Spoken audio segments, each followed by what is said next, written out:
और बड़ा भाई जैसा प्यार भी इनका मेरे पास है, इसलिए मैं आज खड़ा होकर के बोल भी रहा हूँ। कभी जीवन में ऐसा होता है ना कि उतार चढ़ाव आता है तो संतों के पास चले जाओ, सारी समस्याएं खत्म होती है तो संतों के पास होती है। ऐसे पूज्य महाराज जी के चरणों में मेरा सादर प्रणाम, चरण नमन करता हूँ। पूज्य रामदास जी महाराज के चरणों में मेरा वंदन। इस कार्यक्रम के संयोजक खेताराम जी को मेरा सादर नमस्कार।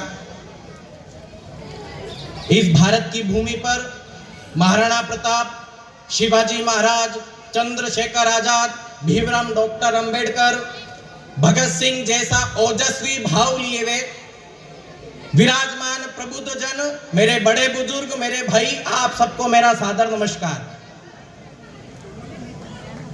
जिनके अंतर मन में मां भारती का सदैव वास रहता है, दुर्गा जैसा तेज विराजमान रहता है, पन्ना धाये जैसा बलिदान देता है, पद्मनी जैसा जोहर रहता है, ऐसी मेरी मातृशक्ति, मेरी भगिनी को मेरा सादर नमस्कार और प्रणाम। पूज्य महाराज जी ने मेरा 80% काम कर दिया है, इसलिए मैं अब ज्यादा बोलने के लिए नहीं हूं। केवल उनकी कुछ बातें जो छूटी है उसको ही मैं रखने वाला हूं। महाराज जी ने हम हिंदू क्यों है ये बताया है, हमने इस भारत की भूमि पर जन्म लिया वो भी बताया कि हमारा सौभाग्य कि हम भारत की भूमि पर जन्म लिए। दूसरा सौभाग्य बताया कि हिंदू परिवारों में जन्म लिया, इसलिए अपने वेदों में कहा, हिमालयम समारभ्य यावद हिंदू सरोवरम तम देव निर्मितम देशम हिंदुस्तानम प्रचक्षते। यह हमारा भारत कैसा है जो हिमालय से लेकर के और हिंद महासागर तक फैला हुआ है, और किसके द्वारा निर्मित है, जिसको भगवान ने स्वयं बनाया, किसी मनुष्य ने नहीं बनाया। ऐसी भारत की भूमि पर हम सब ने जन्म लिया। उत्तरम ये समुद्रश्च हिमाद्रेश्च व दक्षिणम तद्वर्ष भारतम नाम भारती यत्र संतति। उत्तर से लेके दक्षिण तक, पूर्व से लेके पश्चिम, जितना ये भूभाग है ये सारा का सारा भारत है, और यहाँ पर रहने वाली सब संतानें हिंदू है। लेकिन हिंदू महासम्मेलन, हिंदू सम्मेलन करने की आवश्यकता क्यों? संघ के 100 वर्ष, तो यदि संघ नहीं होता तो भी इस भारत में 100 वर्षों से काम चलता रहता। यदि संघ चाहता तो बहुत बड़े बड़े आयोजन खुद के लिए कर सकता था, जैसे हम करते ही हैं। विवाह वर्षगांठ आती है तो बहुत बड़ा कार्यक्रम करते हैं, मंदिर की प्राण प्रतिष्ठा होती तो बहुत बड़े कार्यक्रम करते हैं। लेकिन हिंदू सम्मेलन क्यों? तो हम सबको ध्यान में कि हमारे यहाँ शक आए, कुषाण आए, अंग्रेज आए, मुगल आए, उन सब ने आकर के इस भारत की भूमि पर नालंदा जैसे विश्वविद्यालयों को, सोमनाथ जैसे बड़े बड़े मंदिरों को, अयोध्या जैसे मंदिर को तहस नहस करने का, तोड़ने का काम किया। यहाँ की रहने वाली जो संतानें थी उनको मारने का काम, बांटने का काम, अत्याचार, पापाचार, अनाचार, ऐसा सब किया।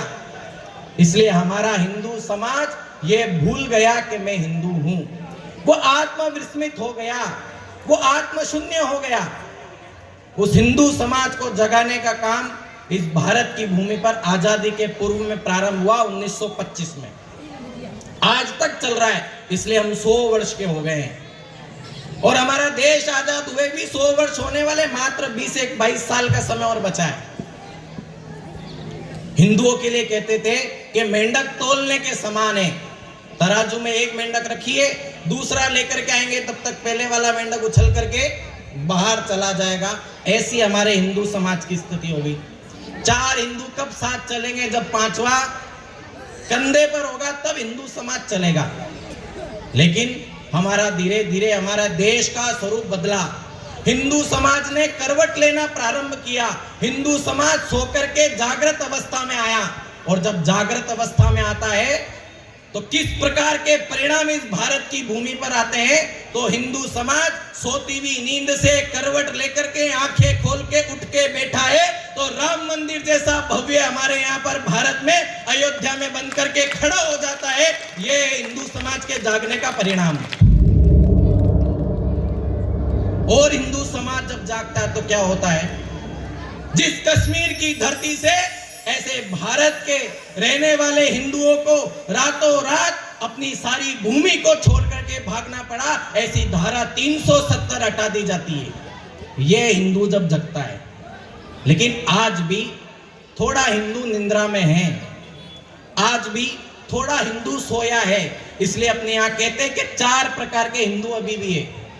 पहले हिंदू तो वो है जो सब यहाँ विराजमान है, जो गर्व कैसे कहते हैं मैं हिंदू हूँ, अपने गले में भगवा पट्टा धारण किया है, अपने गले में सनातन की संस्कृति को धारण किया, अपने गले में राम को धारण किया है, ऐसे सब हम गर्व से कहने वाले हिंदू हैं। दूसरे हिंदू है जो कहते हैं, मानते भी हैं कि हम हिंदू हैं, लेकिन गर्व करने वाली बात क्या है? यदि मानते और कहते हैं तो गर्व क्या करना, हिंदू है बस। तीसरे प्रकार के हिंदू है, कहते भी है मानते भी है, लेकिन यदि उनको कोई कह दे कि आप हिंदू हो तो वो कहेंगे नहीं नहीं नहीं, दूसरों के सामने मत बोलो, कहीं ना कहीं मेरी स्वार्थता पर प्रश्न चिन्ह लग जाएगा, मेरे स्वार्थ के जो काम है वो पूरे नहीं होंगे, इसलिए वो हिंदू कहने से भी बचता है। और तीसरे हैं जो इस भारत की भूमि को तोड़ना चाहते हैं, इस समाज को तोड़ना चाहते हैं, ऐसे साम्यवादी, ऐसे वामपंथी विचारों के लोग जो अपने आप को ना हिंदू कहते हैं, ना मानते हैं, ना कहने देते हैं। ऐसे 4 प्रकार के हिंदू हैं। इसलिए वो 3 प्रकार के शेष जो हिंदू है, उन सबको पहले प्रकार का हिंदू यानी गर्व से को हिंदू है, इस काम में हम संपूर्ण हिंदू समाज को लगना पड़ेगा। इसलिए अपने यहां कहा त्रेतायाम मंत्र शक्ति ज्ञान शक्ति कृते युगे द्वापरे युद्ध शक्ति च संग शक्ति कले युगे। सतयुग में ज्ञान की शक्ति थी, त्रेता में मंत्र की शक्ति थी, मंत्र बोलने पर व्यक्ति भस्म हो जाता था, मंत्र बोलने पर व्यक्ति गायब हो जाता था, हम सब ने महाभारत रामायण में देखा होगा। द्वापर में युद्ध की शक्ति थी, इसलिए राम को भी 14 वर्ष के वनवास में जंगल में रहने वाले व्यक्तियों को साथ लेकर के अत्याचारी, अनाचारी, पापाचारी उस समय का जो रावण था उसके साथ भी युद्ध लड़ना पड़ा। लेकिन आज वर्तमान की शक्ति ना तो ज्ञान काम करने वाला है, ना युद्ध काम करेगा, ना मंत्र काम करेंगे। यदि आज इस वर्तमान समय में इस भारत की भूमि पर यदि काम करेगा तो हम सब संगठित होकर के जब एक हो जाएंगे तो ये भारत परम वैभव पर पहुंच जाएगा। लेकिन इस भारत की भूमि पर रहने वाला जो हिंदू है वो कैसा चाहिए? तो एक कहानी आती है, खरगोश था। खरगोश को बड़ा ऐसा था कि मैं बहुत छोटा हूं, लोग मुझे कोई भी डरा देता है। तो उसने भगवान को कहा कि भगवान मुझे एक थोड़ा मोटा शरीर हाथी जैसा दे देता तो मैं किसी से भी नहीं डरता। भगवान ने कहा तथास्तु। तथास्तु होते ही हाथी जैसा एक मोटा शरीर उस खरगोश को मिल गया। वो बड़ी मस्ती भरी चाल से चल रहा है, आगे एक तालाब होता है उसके पास जाता है तो एक मेंढक मिल जाता है। मेंढक ने कहा कहाँ जा रहे हो भाई? उसने कहा मैं ये जो नया तालाब है इस पर पानी पीने जा रहा हूँ। मेंढक ने कहा वहां तालाब पर मत जाना, वहां एक कांटों वाला एक मगरमच्छ है, वो तेरे को पूरा निगल जाएगा। उसने कहा मेरा इतना बड़ा शरीर है, वो मेरे को कैसे निगल सकता है?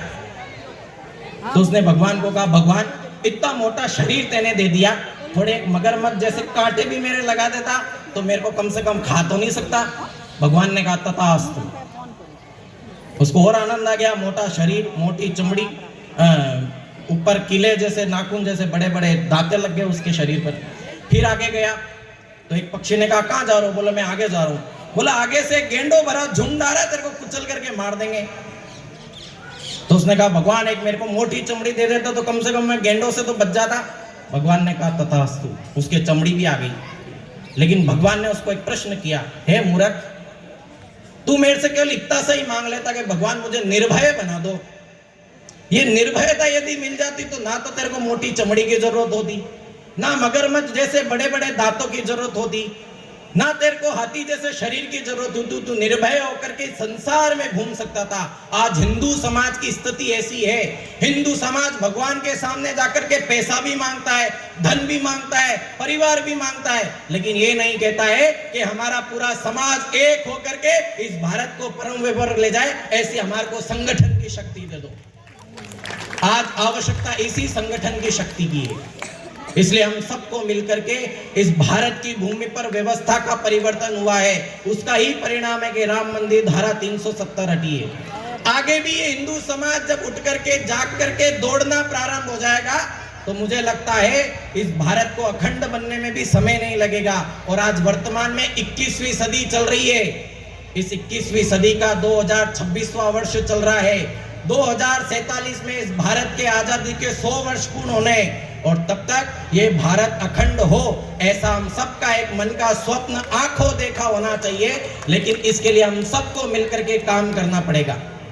काम क्या है? तो महाराज जी ने कहा कि व्यक्ति से परिवार, परिवार से देश और देश से राष्ट्र बनता है और राष्ट्र से विश्व का निर्माण होता है।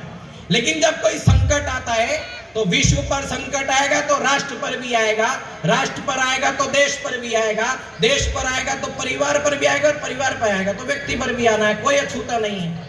कोरोना जैसी महामारी में विश्व पर संकट आया तो भारत में भी आया, देश में भी आया, हमारे परिवार में भी आया। लेकिन उन सब से यदि लड़ना है, उन सब से यदि झगड़ना है, उन सब से यदि बचना है तो हमको 5 प्रकार के छोटे छोटे काम जिन्होंने महाराज जी ने कह दिए केवल उनको प्रस्तुत कर रहा हूं। हम जहां पर रहते हैं, आस पड़ोस में हमारा कोई सा भी जाति बंधु रहता होगा, उससे हमारा आत्मीयपूर्ण व्यवहार रहना चाहिए। इसलिए कल रविदास जी की जयंती थी, उन्होंने कहा कटौती मन चंगा तो कटौती में गंगा, जहां मन शुद्ध है वहां पवित्रता ही पवित्रता है। इसलिए अपने मन को शुद्ध रख करके रहने वाला समाज में जो भी जाति वर्ग है उसके मन में पवित्रता धारण किए, सबके साथ मेल जोल बना करके रखे, यही समरसता है। उन्होंने कहा जाति पूछे नहीं सो जो भजे हरि को सो हरि को होई। किसी की जाति पूछने का कोई भाव ही नहीं है। जो राम को ध्यान करता है, जो राम का स्मरण करता है, जो कृष्ण को मानता है वो हमारा है। इसलिए हम सबको ये भाव भुला करके सबको एक होना पड़ेगा। आज एक महाकुंभ लगा हिंदू समाज का, कौन कौन सी जाति का पता नहीं, सब बैठे हैं एक जाजम पर। ये हिंदुत्व का एक भाव है, ऐसा सदैव बनना चाहिए। इसलिए हमारे सामाजिक कार्यक्रम, हमारे धार्मिक कार्यक्रम, हमारे पारिवारिक कार्यक्रम में ये सब दृश्य दिखता रहना चाहिए। अभी 2 दिन पहले की घटना ही सुनाता हूँ। कुचामन के रहने वाले भंवर सिंह जी पलाड़ा, मसूदा में उनकी धर्मपत्नी विधायक रही है, जिला प्रमुख भी रही है। उनके पिताजी के भी पगड़ी दस्तूर का कार्यक्रम था।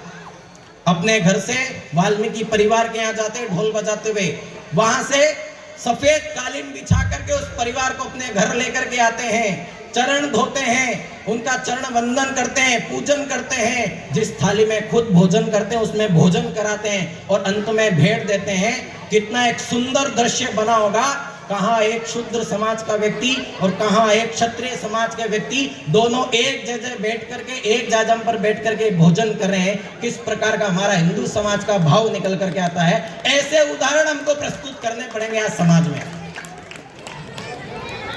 हमारे परिवार बट गए हैं, धीरे धीरे एकल परिवारों में हम आ गए हैं। इसलिए घर में महाराज जी ने कहा कि घर में बैठ करके चर्चा प्रारंभ कीजिए। हमारा धर्म क्या है, हमारी संस्कृति क्या है, हमारे जीवन मूल्य क्या है, हमारी रामायण क्या कहती है, हमारी महाभारत क्या कहती है, हमारे पूर्वज क्या है, हमारे त्योहार उत्सव क्या है। नहीं तो आज घरों में mother's day, father's day, Christmas day, जाने क्या क्या बनाने लगे। जबकि माता पिता का पूजन करना चाहिए कोई नहीं जानता, तुलसी का पूजन करना चाहिए कोई नहीं जानता। हमारे धर्म की बेटी दूसरे धर्म में चली जाती है, उसकी सास उसको सब कुछ पढ़ा देती है। उसको पूछते हैं कि भाई तू धर्म छोड़ के क्यों आई? मेरी माँ ने मुझे कुछ सिखाया ही नहीं कि मेरा धर्म क्या है, इसलिए मुझे छोड़ करके जाना पड़ा। इसलिए अपने घर में बैठ के अपनी बेटी को, अपने बेटे को, अपने परिवार में बैठ के इन सब विषयों पे चर्चा करना, एक साथ बैठ करके भोजन करना। माता जी ने बना के रख दिया, जो आएगा सो खाता रहेगा। अंत में माता जी का काम रात को 11 बजे बर्तन मांजने का रहता, बेटा आया नहीं है 10 बजे आएगा तब तो वो भोजन करेगा। लेकिन सप्ताह में कम से कम एक दिन बैठ करके प्रेम से भोजन करना और उस भोजन में नुक्स नहीं निकालना। आज सब्जी में नमक कम और क्या क्या नुक्स निकाल दे। सब्जी में नमक नहीं है, पानी ज्यादा कर दिया, रोज रोज आलू की सब्जी बना देते हैं, होता कि नहीं होता है। ये सब अपने घरों परिवारों में जो शुरू हुआ इसको बंद करना पड़ेगा। हमारे परिवार में स्वयं का भाव लाना पड़ेगा। इसलिए कहते हैं हाय नहीं, बाय नहीं, नहीं करेंगे टाटा, मोम नहीं, डेढ़ नहीं, ना आंटी ना आंटा है, कहते हैं ना लोग। महाराज जी ने कहा अंग्रेजी आनी चाहिए। अंग्रेजी ऐसी है, हाय नहीं, बाय नहीं, नहीं करेंगे टाटा, मोम नहीं, डेढ़ नहीं, ना आंटी ना आटा। और भोजन के लिए ऐसा कहा है, पिज्जा नहीं, बर्गर नहीं, खाएंगे खीर पराठा। हमारे यहाँ तो इस प्रकार का भाव था। ये मॉम डैड जाने कहाँ से आ गए। हमारे यहाँ तो माँ बाप के पिता के अलावा तो कोई बात ही नहीं करते थे। ये अंग्रेजी ने ऐसा नुकसान कर दिया। गुड मॉर्निंग से लेके गुड नाइट तक और हाय हाय से लेकर के बाय बाय तक सारे शब्द हमारे घरों में आ गए। इसलिए हमारी मातृभाषा हम भूल गए। उन पिज्जा बर्गर के चक्कर में हम खीर पराठे को भूल गए, उस आटे के बने हुए हलवे को भूल गए, आलू के पराठों को भूल गए। ऐसी स्थिति हमारी आ गई। इसलिए हमारे स्वयं का भोजन अपने घर में करना। वेशभूषा की बात करेंगे तो हमारे कुछ बुजुर्ग पहन के बैठे हैं, कुछ युवक उधर खड़े थे भी, छोटे छोटे बालक जिन्होंने धोती कुर्ता पहना है, सिर पर साफा मांडा है। हमारी कुछ बहनें बेटी हमारी सांस्कृतिक पोशाकें पहन करके, यही हमारी सभ्यता है। इसको अपने घरों में, त्योहारों पर, सामाजिक कार्यक्रमों में प्रारंभ करना। पर्यावरण में महाराज जी ने कहा पौधे लगाना है, तो पौधे लगाने के लिए अभियान नहीं करना पड़ता है। मेरा जन्मदिन है, पौधा लगाइए। मेरे घर में मांगलिक कार्यक्रम में पौधा लगाइए। और पालन कैसे करना, जैसे हम हमारे बच्चे का पालन कर रहे हैं वैसे पालन करना, तब वो फिर वृक्ष हमको फल देता है। घर के अंदर जल बचाना है, सबसे आवश्यकता जल बचाने की है। अब तो घरों घरों के बाहर नल लग गए, नहीं तो पहले हमारी मातृशक्ति सिर पर 2 घड़े, हाथ में 1 घड़ा, एक में बच्चा लेकर के भी किलोमीटर दूर से पानी लेके आती थी। लेकिन आज घर में आ गए, इसलिए क्या है, ढोड़ो, खूब ढोड़ो। पोछा लगाना है इसलिए बाल्टी ढोली, वाइपर से साफ किया। गाड़ी धोनी इसलिए पाइप लगाया, उससे साफ किया। मेहमान घर में आए तो 1 गिलास भर के देंगे, आधा पिएंगे, आधा ढोड़ो। ये खूब ढोलने का काम खूब हो गया, बचाने का काम प्रारंभ कीजिए। छोटे छोटे काम है, बाल्टी से भरी और गाड़ी साफ हो गई, 1 बाल्टी से पोछा लग गया, आधा गिलास भर के दिया, मेहमान भी खुश, हम भी खुश। बहुत छोटे काम है, इनको घर से प्रारंभ कीजिए। रिश्ते ऐसे हो गए यूज एंड थ्रो, उपयोग करो और छोड़ते जाओ। क्यों? क्योंकि हमने भी और यूज एंड थ्रो उपयोगों का सामान शुरू कर दिया। कोई भी कार्यक्रम में डिस्पोजल लाएंगे, चाय पिलाएंगे, प्लास्टिक की बोतल लाएंगे, देंगे फ्री, प्लास्टिक के गिलास लाएंगे, उपयोग करेंगे फ्री। जबकि हमारे गांव की परंपरा एक अलग प्रकार की थी। घरों से थालियां इकट्ठी करते थे ब्याह शादियों में, घरों से खाट इकट्ठी करते थे और मेहमानों को बिठाने का और ब्याह साथ देते थे पूरा। लेकिन आज यूज एंड थ्रो के चक्कर में रिश्ते भी यूज एंड थ्रो होते जा रहे हैं। इसलिए प्लास्टिक मुक्त जो आइटम हमारे घर में आने लगी है, वस्तुएं हमारे घर में आने लगी, इनको लाना बंद कीजिए। इसलिए आदत बनाइए मोबाइल की तरह, घर से निकलते ही 500 मीटर की दूरी पे जाएंगे तो याद आ जाता मेरा मोबाइल रह गया, वापस घर आएंगे मोबाइल लेने के लिए और फिर जाएंगे।